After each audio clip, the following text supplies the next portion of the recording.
अनेक नावांनी संबोधलं जातं, त्यांची आज या ठिकाणी जयंती आहे आणि हे सर्व महापुरुष नेहमीच आपल्याला प्रेरणादायी आहे. तर अशा या आजच्या शुभदिनी चांगल्या दिवशी आपण सगळे या ठिकाणी जमलेलो आहोत. तरी मी आजच्या या प्रसंगी हरिदास महाराजांच्या प्रतिमेला पुष्प अर्पण करण्यासाठी मी माननीय सहाय्य आयुक्त साहेबांना विनंती करतो. पुष्प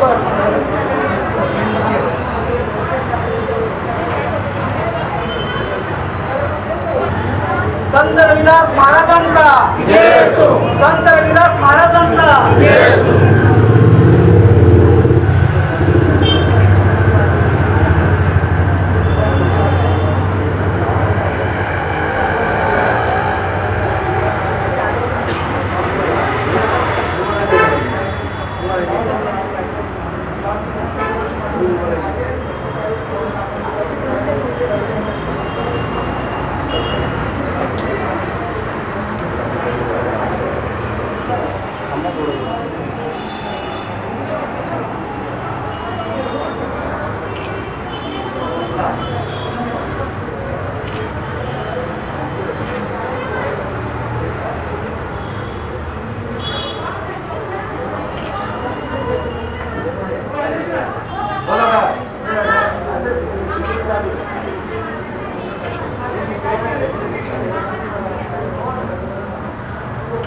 संत रविदास महाराजांचा.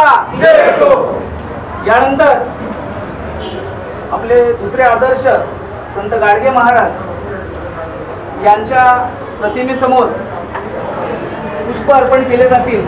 तर मी MOS साहेबांना विनंती करतो की आपण या ठिकाणी दीप प्रज्वलित करा.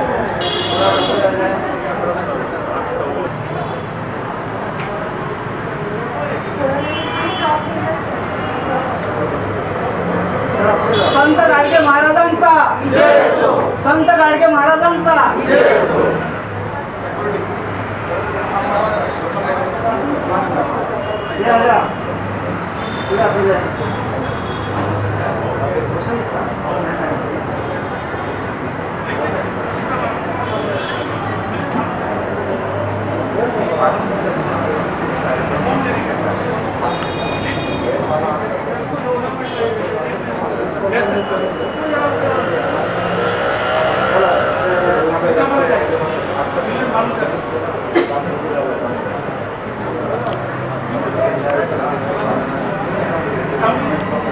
संत गाडगे महाराजांचा जय असो.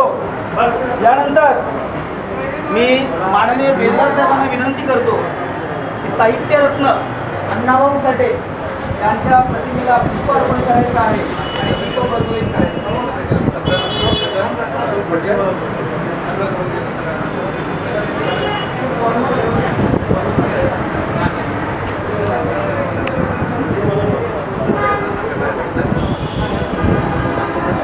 साहित्यरत्न लोकशाही अण्णाभाऊ साठेंचा, साहित्यरत्न लोकशाही अण्णाभाऊ साठेंचा, साहित्यरत्न लोकशाही अण्णाभाऊ साठेंचा.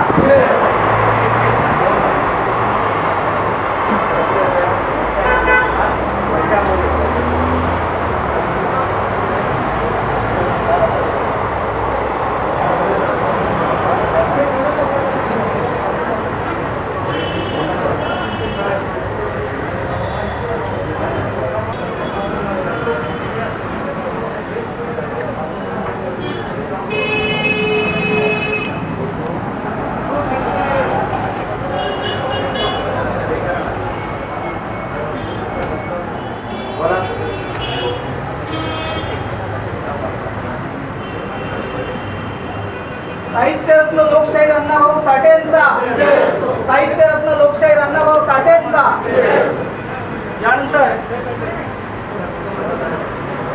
स्वराज्याचे जनक छत्रपती शिवाजी महाराज यांच्या प्रतिमेसमोर पवार साहेब फूल अर्पण करतील आणि दीप प्रज्वलित करतील.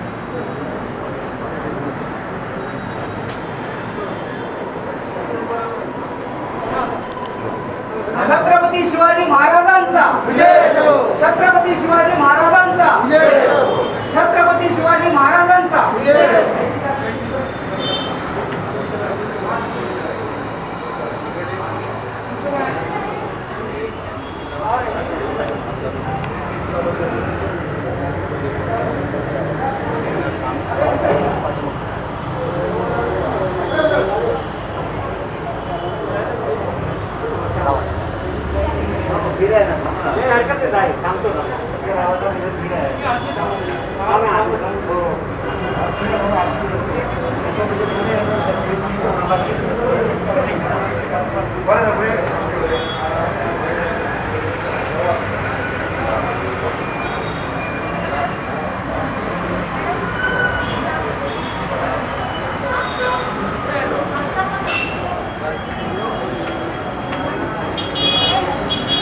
छत्रपती शिवाजी महाराजांचा विश्वासराव साहेब या ठिकाणी आहेत, तर मी त्यांना विनंती करतो की आपण पुष्प अर्पण करायचं आहे.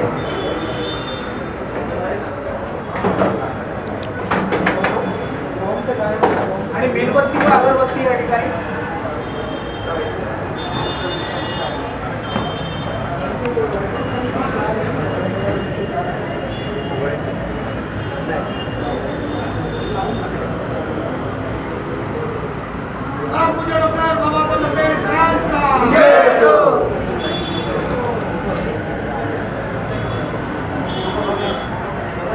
राष्ट्र निर्माते डॉक्टर बाबासाहेब आंबेडकरांचा, राष्ट्र निर्माते डॉक्टर बाबासाहेब आंबेडकरांचा.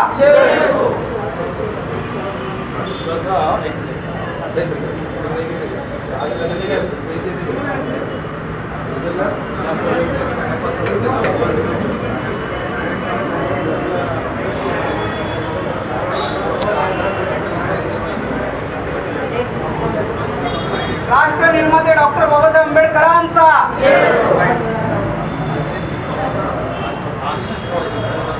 त्यानंतर सर्वांना विनंती करण्यात येत आहे की इथून पुढचा कार्यक्रम आपण वरती आपलं जे सभागृह आहे त्या ठिकाणी होणार आहे. परंतु तत्पूर्वी आज ज्या महामानवाची जयंती आहे त्या संत रविदास महाराजांच्या फोटोसमोर आपण सर्वांनी नतमस्तक व्हायचं आहे, उभं राहायचं आहे आणि आपणा सर्वांचा त्या ठिकाणी एक आठवण म्हणून फोटो घेण्यात येणार आहे. तरी सर्वांना विनंती करतो की आपण आदरयुक्त पद्धतीने संत रविदास महाराज यांच्या फोटोकडे आपण जायचं आहे.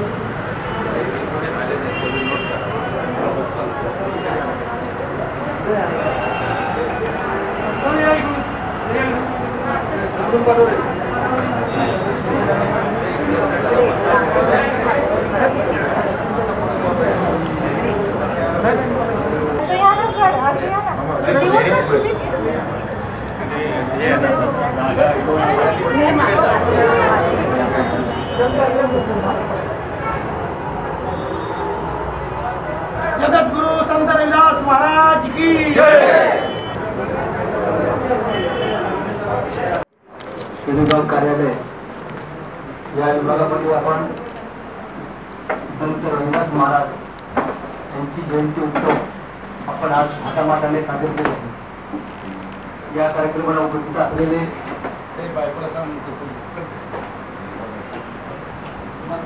आपल्या विभागाचे आपला आधारस्तंभ साहित्य आयुक्त सन्माननीय सोनाले साहेब यांनी या कार्यक्रमाचे अध्यक्षस्थान स्वीकारावं अशी मी त्यांना विनंती करतो. जर बाबतीत साहेबांनी अध्यक्षस्थान स्वीकारलं तर आमचा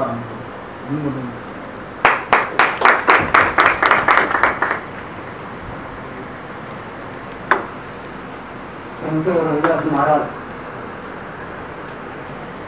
या संतांची या देशाला संतवाणी लाभलेली असून आपल्या भारत देशामध्ये खऱ्या अर्थानं संतांनी महापुरुषांनी जे देशाला योगदान दिले त्या योगदानाचं आपण फळं घेत आहोत, चाकत आहोत असं म्हणताना वावगं ठरणार आहे. कारण महापुरुषांनी आणि संतांनी जी या देशामध्ये जाती व्यवस्था होती त्या जातीव्यवस्थेचं पायामूळ मोडून समता, बंधुत्व, समानता ही आपल्या देशाला बहाल करून सर्व जाती धर्मामध्ये आपण एक आहोत ही शिकवण देऊन या देशाला महान कार्य दिलेलं अर्पण केलेलं आहे. आणि आपण त्यांच्या आज ऋणी आहोत. त्या संतांची जयंती साजरी करत असताना आपण त्यांनी केलेले कार्य, त्यांचा पाडा, त्यांचं कार्य जिवंत ठेवणे हे तुम्हा आम्हांचं सर्वांचं काम आहे. आणि हे करत असताना आज खऱ्या अर्थानं या आपल्या येणू भागामध्ये माननीय सहाय्यक आयुक्त आयुष्यमान सोनवणे साहेब यांनी खऱ्या अर्थानं आपल्या सर्वांना त्या संतांची, त्यांच्या विचारांची जाणीव करून आपण त्या संतांच्या पावलावरती आपण कार्य करावं ही संकल्पना आपल्याला दिलेली आहे. त्याचं आपण अनुकरण घ्याल अशी अपेक्षा व्यक्त करतो आणि पुढील कार्यक्रमासाठी मी सुरुवात करतो. मी प्रथम आपल्या DF विभागाचे विश्वनाथ साहेब यांना विनंती करतो की आपण 2 शब्द व्यक्त करावे. आज संत रोहिदास महाराजांची जयंती आहे. त्यानिमित्त आपण सगळे एकत्र आलो आहे. आपण त्यांच्या प्रतिमेला अभिवादनही केलेलं आहे. तर ॲक्च्युली मी थोडं वेबसाईटवर त्यांचं बघत होतं, त्यांच्याबद्दल माहिती. तर असं दिसून येतं की गुरु ग्रंथ साहिब शीख धर्मग्रंथामध्ये त्यांच्या भक्तिगीताचा समावेश आहे. आणि ते ह्या कार्यासाठी ते भारतभर पण फिरलेले आहे. अशा ह्या संत श्रेष्ठाचं आज जन्मदिन आहे. आपण त्यांना अभिवादन केलेलं आहे आणि त्यांनी जो काही संदेश दिलेला आहे, एक सर्व धर्मसमभावना किंवा वॉटेवर, तर त्याच्यासाठी आपण आपल्या परीनं काही प्रयत्न करू शकलो तर आपण करूया असं मी म्हणेन फक्त. आणि त्यांना पुन्हा एकदा अभिवादन करून सगळ्यांतर्फे मी माझे 2 शब्द थांबतो. आपले विभागाचे वैद्यकीय अधिकारी यांनी आपलं मनोगत व्यक्त करा असं त्यांनी. माझ्या 345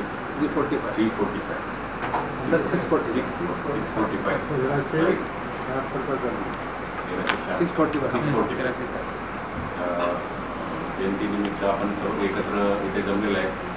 त्यांना आपण ग्राउंड फ्लोअरला त्यांच्या चित्राला अभिनंदन करून जो कार्यक्रम सुरू केलेला आहे, ह्या कार्यक्रमाचं सर्व उद्दिष्ट हेच आहे की जे आपले राष्ट्रसंत होऊन गेलेले आहेत, त्यांनी जे काही आपल्या देशासाठी केलेलं आहे, एक सर्व धर्मसमभावाची भावना असेल किंवा जे काही त्यांचं समाजाप्रती कार्य आहे, ते कार्य पुढच्या पिढीला किंवा सध्याच्या पिढीपर्यंत पोहोचावं या जयंती किंवा वेगवेगळ्या कार्यक्रमाच्या माध्यमातून त्यांचे जे काही समाज प्रबोधनाचं काम आपल्यापर्यंत पोहोचावं हा आपला प्रयत्न आहे. हेच काम आपण, ही लिगसी आपण पुढे कंटिन्यू करूया हे बोलून मी त्यांना अभिवादन.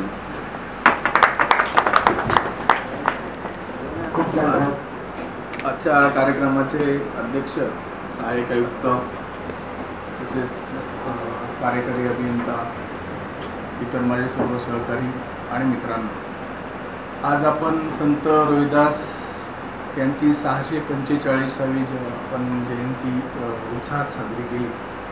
संत रोहिदास यांचा जन्म इसवी सन 1376 रोजी झाला. त्यांचा जन्म, जसं आपण म्हणतो की प्रत्येकाने काशीला जायला हवं, काशीचं सुशिक्षित आणि सुपंतरित नाव म्हणजे वाराणसी. पूर्वी आपल्याकडे किंवा आईवडील किंवा असं म्हणायचे की आईवडिलांना काशीला श्रावणबाळ घेऊन गेला, अशी खूप प्रथा होती. अशा या पावनभूमीमध्ये संत रोहिदास यांचा वाराणसी गोवर्धनपूर येथे जन्म झाला 1376 रोजी. म्हणजे ते वाराणसी ह्या शहराला किंवा त्या भूमीला एवढं महत्त्व आहे की आजही कोणी व्यक्ती असेल, ते मृत्यू पावल्यानंतर त्याच्या ज्या अस्थी आहेत त्या वाराणसीसाठी थोड्याशा तरी राखून ठेवून आणि तेथे त्याचं विसर्जन केलं झालं. एवढं ते पवित्र धाम आहे. आणि त्या वाराणसीचं स्वरूप जसं त्या काळात होतं, अशा ठिकाणी श्री संत रोहिदास यांचा जन्म झाला. ज्यावेळेस त्यांचा जन्म झाला त्यावेळेस त्यांचं तेज, म्हणजे ज्यावेळेस बाळ जसं जन्माला येतं त्यावेळेस त्यांचं तेज अगदी सूर्यप्रकाशाप्रमाणे पडलं. त्यामुळे त्यांना त्यांचं नाव त्यावेळेस संत रविदास ठेवलं गेलं, म्हणजे रविदास त्यांचं नाव ठेवलं. त्यांचं एवढं तेजाचं वेग आणि त्यांचे आई वडील, त्यांचे आई कालसी माता होत्या आणि वडील रघु होते. ते काशीला जे मंदिर आहे सगळे तिकडे जातो आणि आपण पूजा करतो, किंवा आपण अशी एक म्हण आहे सर्वश्रुत की जर आपण काशीच्या नदीमध्ये किंवा गंगेमध्ये आंघोळ केले तर सर्व पापं धुतली जातात, अशी अजूनही आपल्या मनावर पगडा आणि त्यात सत्यता असावी. म्हणूनच आणि त्याच्या पाठीमागे हेही एक कारण आहे की अशा मोठ्या मोठ्या महापुरुषांनी तिथे जन्म घेतलेला आहे, त्यांचं तिथे बालपण गेलं, तिथे त्यांनी सेवा केली. म्हणूनच वाराणसी आणि काशीला एवढं महत्त्व आहे असं मला वाटतं. मित्रांनो, ज्यावेळेस त्यांचे आई वडील हे पूर्ण रामभक्त होते, रामभक्तीशिवाय त्यांना काहीच दिसत नव्हतं, त्यावेळेस आपण आता विचार करा की 645 वर्षापूर्वी जातीभेद कोणत्या स्तरावर असेल. म्हणजे आपण तर आता विचारही करू शकत नाही त्या बाबतीत की कसं होतं, कारण आपण जे एवढ्या मागच्या 50-60 वर्षापूर्वीचेच काही अनुभव आहेत ते वाचले तरी आपल्या अंगावरती शहारे येतात. अजूनही काही ग्रामीण भागामध्ये किंवा कसा आहे तो जातीभेद कसा वागला जातो, किंवा अजूनही आपल्यात विवाह किंवा वगैरे अजूनही त्यासाठी मोठ्या प्रमाणावरती काय काय समाजात चालतं ते बघतो. त्या काळामध्ये ते पण खरोखर ते जसं ह्या देशामध्ये श्रीराम जन्माला येऊन गेले, त्यांचे ते भक्त, त्यांचे आईवडील त्यांचे भक्त होते आणि त्या श्रीराम यांचेच ते भजन आईवडील लहानपणापासून आई आणि वडील जे चांभार समाजामध्ये जोडे शिवायचं काम करायचे. तर त्यावेळेस अशी परिस्थिती होती की जे भक्त तेथे काशीला मंदिरामध्ये, काशीश्वराच्या मंदिरामध्ये दर्शन घेण्यासाठी यायचे, कारण समाज असा रूढी होती की काशीला एकदा तरी आयुष्यामध्ये जायला हवं किंवा आईवडिलांना न्यायला. त्यावेळेस अशा काही समाज होता की भारतवर्षामध्ये असे लोक होते की त्यांच्या पायामध्ये जोडे नसायचे किंवा त्यांना चप्पल किंवा बूट असं काहीच नसायचं. त्या काळात संतांचे जे वडील होते ते जे भक्त यायचे पायी चालत, त्यांना ते फ्रीमध्ये त्यांचे ते काही सांधून देणे त्याला म्हणतात, किंवा काही फाटले असतील लांबून चालत यायचे. त्यावेळेस प्रवासाची अशी काही सोय नव्हती. त्या काळात ते त्यांचे ते जोडे फुकटमध्ये शिवून घ्यायचे. त्यावेळेस असेल काही पैसे, तर त्यावेळेस पैसा हा नव्हता काही वस्तू देऊन किंवा, पण त्यावेळेस त्या वस्तू त्यांच्याकडे नसताना हे एवढं समाज प्रबोधन त्यांनी त्या काळात आणि सेवा खरोखर त्यांनी केली. त्याच्यानंतर त्यांचं बालमनावर जसं आई वडील सारखं रामभक्तीत तल्लीन होऊन रामाची किंवा यांची भजनं किंवा गाणे गायचे, तसे यांच्यावर बालमनापासूनच परिणाम झाला. त्यावेळेस शाळा किंवा कॉलेजेस असं शिक्षण नव्हतं. ते जन्मापासून जसे पैदा झाले तसंच आईवडिलांचे त्यांच्यावर जे संस्कार झाले आणि आईवडीलच भक्त मार्गाचे श्रीरामाचे भक्त असल्यामुळे त्यांच्यावरही ते संस्कार, कोणतेही लिखापडी किंवा शिक्षण नसतानाही त्यांचे करोडोच्या करोडो पोयम, किंवा आज तुम्ही बघता ज्या प्रदर्शनात आहेत की किती त्यांनी त्यांचे समकालीन संत कबीरदासांच्या, तर संत कबीरदास हे सुशिक्षित आणि ह्या समाजातील होते, तर त्यांना ती फॅसिलिटी होती की त्यांनी ते काही काव्य त्यांचं लिहून ठेवलं. परंतु ते संत रोहिदासांना तसं ते नव्हतं. संत कबीरदास आणि संत रोहिदास हे समकालीन संत होते, परंतु ते ह्या श्री रामानंदांचं सर्वांनी नाव ऐकलं आहे आणि परिचित आहे. त्यांचे हे सवर्ण समाजामधील श्री रामानंद होते त्या काळात, आणि संत रोहिदास हे जन्माला आल्या त्या म्हणजे चांभार समाजामध्ये त्या काळात जन्माला आले. त्यामुळे तरी श्री रामानंद यांनी यांचं जी हुशारी किंवा सूर्याचं तेज बघून किंवा त्यांची रामभक्ती किंवा असलेली निष्ठा बघून त्यांनी यांना एक शिष्य म्हणून स्वीकारलं. मग त्यांच्या मार्गदर्शनाखाली ते अजून भक्तिमय होत गेले. त्याच्यानंतर आईवडिलांनी जसं त्या काळामध्ये एवढं शिक्षितपणा नव्हता की वय 18 किंवा 21 वर्ष असावं मगच लग्न करायचं, त्यांचं 13व्या वर्षी लग्न केलं. त्याच्यानंतर लीना या त्यांचं लग्न झालं. त्याच्यानंतर लग्नानंतर यांचा असा भक्तिभाव होता की मंदिरात येणाऱ्या लोकांसाठी फ्री चपला बुटं देणं किंवा त्यांचं असं फ्रीमध्ये काम करून देणं. त्यांचं जे घर चालायचं त्यांनी सगळं फुकट वाटायला लागले. त्यामुळे आईवडिलांनी त्यांना घरातून काढून दिलं. संत रोहिदास यांना आईवडिलांनी घरामधून काढून दिलं 13, 13.5 किंवा 14व्या वर्षी. त्याच्यानंतर त्यांनी मग पूर्ण ज्यावेळेस काढून दिलं तर जे बोलतात जे होतं काय जे होतं ते चांगल्यासाठीच होतं. मग त्याच्यानंतर त्यांनी पूर्ण भारतभर फिरून समता, स्वातंत्र्य व बंधुत्वाचे धडे दिले. त्यांच्या बऱ्याच काव्यपंक्ती आजही फेमस आहेत. त्या काळामध्ये संत मीराबाईंची भजनं आत्ता आपण ऐकतो, संत मीराबाईंची. संत मीराबाई त्यांच्याशी सवर्ण समाजातील असूनही एवढ्या प्रभावित झाल्या होत्या की संत मीराबाई यांनी श्री संत रोहिदास यांना आपलं गुरु मानलं. आणि अशा पद्धतीने त्यांचा प्रवास सुरू होऊन अशा या महामानवाला आज आपण त्यांची जयंती साजरी केलेली आहे. तर त्यांचं एक आपण सगळं म्हणतो, बऱ्याच लोकांना हे संत रोहिदासांचं वाक्य आहे असं माहीत नाही, मन में चंगा तो कटौती में गंगा, असं प्रत्येक जण बोलतो किंवा गाडीवरती पाठीमागे ट्रॅकवर लिहिलेलं असतं मन में चंगा तो कटो. म्हणजे जर मन चांगलं असेल, मन साफसूफ असेल तर देव किंवा कोणी जी काय एक शक्ती आहे ती आपल्याला काही कमी पडून देत नाही. अशा या महामानवाला मुळेच आपल्यावर जे संस्कार झालेले आहे ना, आपण ते पुढे कंटिन्यू करायला नेलं पाहिजे. आपण यांचे विचार आचरणात आणले पाहिजे. आणि असंच कार्य जसं त्यांनी आपल्यासाठी काही चांगलं करून ठेवलेलं आहे, म्हणूनच हे भारतवर्ष अजूनही वर्षानुवर्षे कितीही बाहेरच्या लोकांनी आक्रमण केलं तरी भारत हा अजूनही टिकून आहे. तो याच्यामुळेच की समता, स्वातंत्र्य व येथे बंधुत्वाचं नातं आहे सगळ्यांमध्ये. हे सगळं संतांनी केलेलं आहे पूर्वी, त्यामुळे हे सगळं टिकून राहिलेलं आहे. अशा या महामानवाला आज आपण सर्व अभिवादन करण्यासाठी त्यांच्या जन्मनिमित्त सगळे जमलेले आहात. तर मला 2 शब्द बोलायचा सगळ्यांनी चान्स दिला, म्हणजे वेळ दिला, तर सगळ्यांचे मी आभार मानतो आणि माझे 2 शब्द संपवतो. जय हिंद, जय महाराष्ट्र. आजच्या या संत रोहिदास महाराज यांच्या 645 जयंतीनिमित्त आज या ठिकाणी जमलेल्या माझ्या सर्व वरिष्ठ आणि सहकाऱ्यांना मी त्यांच्या जयंतीनिमित्त शुभेच्छा देतो.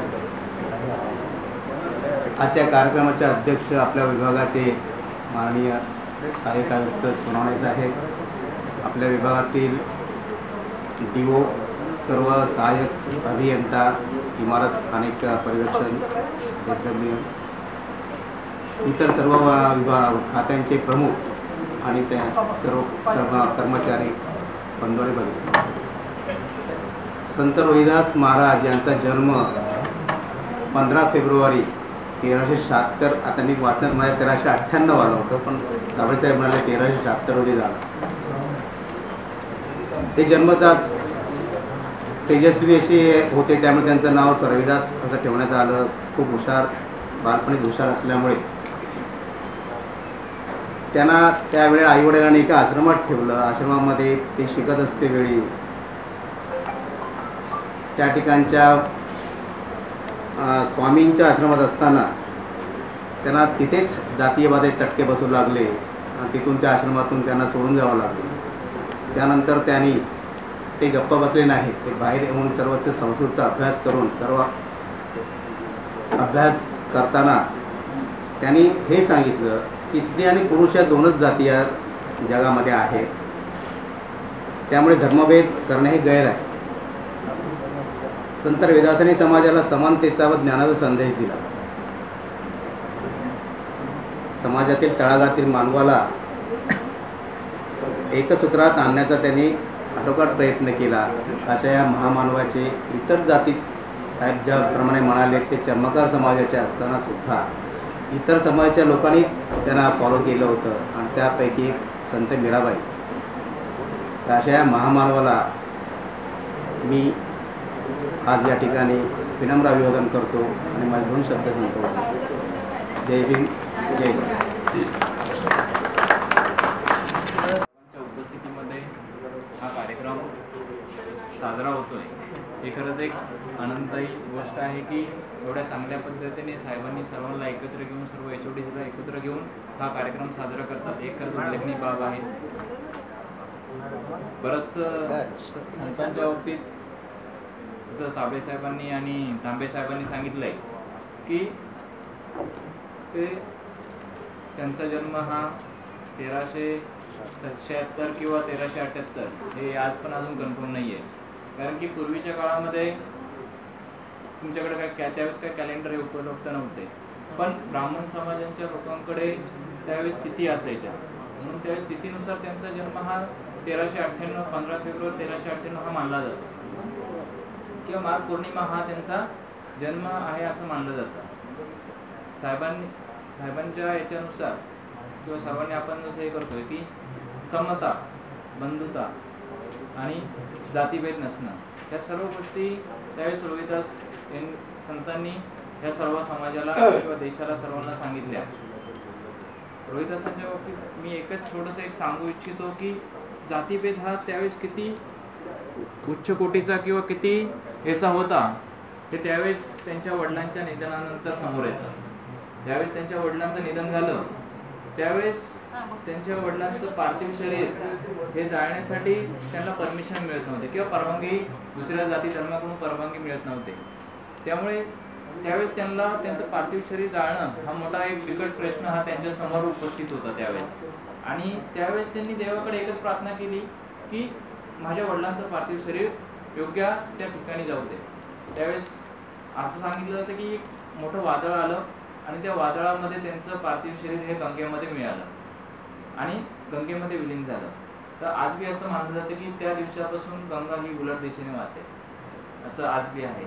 आणि संत रोहिदास यांना जवळपास देशामध्ये 16 वेगवेगळ्या नावाने ओळखलं जातं. जसं महाराष्ट्रामध्ये आपण रोहिदास किंवा रविदास किंवा अजून वेगळ्या नावाने आपण त्यांना ओळखतो, पण त्यांचं ध्येय किंवा त्यांचे उपदेश हे वेगळे नसून एकच होतं.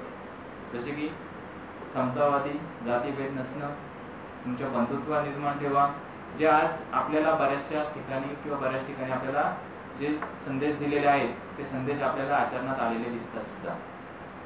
असंच आचार्य त्यांचं कार्य एवढं थोर होतं की हिंदुत्व याच्यामध्ये सुद्धा त्याला मान तर होताच, पण शिखांच्या याच्यात सुद्धा त्यांना तेवढाच मान होता. म्हणून आपण गुरु ग्रंथ साहिब यामध्ये जवळपास त्यांच्या 40 पदे ही त्याच्यामध्ये घेतलेली आहेत. आणि एवढं असून सुद्धा तरी त्यांनी त्याचा कधी हे नाही केलं. सोबतच त्यांची विचारसरणी एवढी थोर होती की भारत आपले डॉक्टर बाबासाहेब आंबेडकर यांनी सुद्धा त्यांची द अनटचेबल हा जो ग्रंथ आहे हा ग्रंथ सुद्धा त्यांच्या चरणी हा अर्पण केला होता. अशा थोर व्यक्तीच्या बाबतीत मला तुम्ही 2 मिनिटं बोलण्याची जी संधी दिली त्याबद्दल मी तुमचे शतशः आभार व्यक्त करतो. आणि सोबतच एवढाच एक बोलू इच्छितो की जसं त्यांनी आचरणात आणलंय की माणूस हा जातीने मोठा होत नाही, कधी माणूस हा त्याच्या कर्तृत्वाने मोठा होतो. त्यामुळे आपल्याकडे कर्तृत्व असेल तर तुम्ही कुठे पण जा, जगाच्या पाठीवर कुठे पण जा, तुमचं कर्तृत्वाने तुम्ही नेहमी सर्वांच्या पुढेच असणार, मागे कधी असणार नाही. त्यामुळे कर्तृत्व हे आपल्या हातात आहे, ते पुढं चालवायचं किंवा मागं घ्यायचं हे आपण ठरवायचं असतं. आणि एक प्रगतीच्या पथावरती नेऊन जगाला किंवा देशाला बंधुत्वाचं हे करून बाकीच्या देशाच्या तुलनेत आपला देश कसा पुढे राहील याकडे सर्वांनी एक हे करूया. आणि इथेच मी 2 माझे शब्द संपवतो. आज या ठिकाणी आपण सर्वजण एका आनंदोत्सवासाठी जमलेलो आहोत. त्यामुळे मी सर्वप्रथम सर्वांना विनंती करेन की आपण असे गंभीर चेहरे घेऊन बसू दे, कारण आनंदाचा दिवस आहे. आज कारण एक महापुरुषाचा आजच्या दिवशी या भूतलावर जन्म झाला होता. त्यामुळे आनंदाचा दिवस साजरा करत असताना आपले चेहरे त्रिकोणी चौकोनी असे नसावेत असं मला वाटतं. असो, सर्वप्रथम मी या देशातील ज्या ज्या महामानव आणि महामातांनी माणसाच्या समतेच्या लढाईसाठी, म्हणजेच माणसाच्या लढाईसाठी, माणसाच्या न्याय हक्कासाठी लढा दिला, अशा सर्वांच्या विचारांना मी विनम्र अभिवादन करतो. आणि आजच्या मुख्य ज्यांची जयंती आहे त्या निमित्ताने 2 शब्द सांगण्याचा प्रयत्न करतो. आपण मला समजून घ्याल अशी अपेक्षा आहे. आत्ताच या ठिकाणी माझ्या अगोदर 2-3 वक्त्यांनी जे काही आपलं मत व्यक्त केलं त्याच्यामध्ये एक दिसून आलं की आज जे काही इंटरनेटवर उपलब्ध आहे त्यानुसार प्रत्येकाने त्यांची जन्मतिथी सांगण्याचा प्रयत्न केला. जन्मतिथी बाबतीत सुद्धा एक वाक्यता नाही. कुठे 1376 आहे, कुठे 1850 आहे, कुठे 1390 आहे. अशा विविध अशा गोष्टी आहेत. त्याला कारणही तशीच आहेत. कारण त्यावेळेस लिखाण करण्याची संधीच नव्हती ना सर्वांना. त्यामुळे ते लिखित ठेवलं गेलं नसल्यामुळे या सर्व बाबी आहेत. असो, काही हरकत नाही. आता मी थोडासा ओळखो या गोष्टीचा करणार आहे. आता काही वक्त्यांनी बोलताना म्हणाले की ते एका विशिष्ट जातीत जन्माला आल्यामुळे त्यांना जातीयतेचे खूप चटके बसले. खरं आहे ते. तुम्ही बघाल तर संत कबीर आणि संत रविदास जे अनेक नावांनी त्यांना ओळखलं जातं. रविदास, रोहिदास, रैदास, या जवळजवळ 15 ते 16 नावांनी ओळखलं जातं. तर यांचं संपूर्ण आयुष्य जातीयतेबरोबर संघर्ष करण्यात गेलेलं आहे जर आपण नीट अभ्यास केला तर. कारण ते जातीय रचनेनुसार खालच्या जातीतील असल्यामुळे ते महापंडित जरी होते तरी सुद्धा काल परवापर्यंत त्यांचे फोटो हातात रापी घेतलेलेच प्रदर्शित होत होते. अलीकडच्या काळामध्ये त्यांच्या हातामध्ये पेन किंवा ते ध्यानस्थ बसलेले आहेत असे फोटो येऊ लागलेले आहेत. ते एक प्रचंड ज्ञानी अशी व्यक्ती होती ज्याने आपलं अख्खं आयुष्य माणसामधले भेद नष्ट करण्यासाठी वाहिलेलं आहे. या देशाची परंपराच ती आहे. या देशामध्ये अनेक संत होऊन गेले आणि आपण जर नीट अभ्यास केला तर हे सर्व संत विविध जातीमध्ये जरी जन्माला आले असले तरी या सर्वांचा एकच विचार होता आणि तो म्हणजे मानवता आणि समानता. या सर्व संतांनी कधीही विषमतेच्या बाजूनी बोलले नाहीत. तुम्ही संत ज्ञानेश्वरांविषयी जर म्हणाल तर संत ज्ञानेश्वर सुद्धा ब्राह्मण समाजात जन्माला आले होते. असं असताना सुद्धा त्यांच्या हयातीत त्यांना त्यांच्याही जातीकडून खूप त्रास झाला होता. आजही तुम्ही बघाल पंढरपूरला अतिशय काही महान संतांचे पायऱ्यावरच समाधी आहेत कारण तिथे त्यांची जात आढळली होती. आजही काही संतांना त्यांच्या जातीच्या नावाने संबोधलं जातं. जसं संत गोरा कुंभार, नरहरी सोनार. खरं म्हणजे ही खेदजनक बाब आहे. आपण जातीच्या पलीकडे कधी जाणार आहोत की नाही.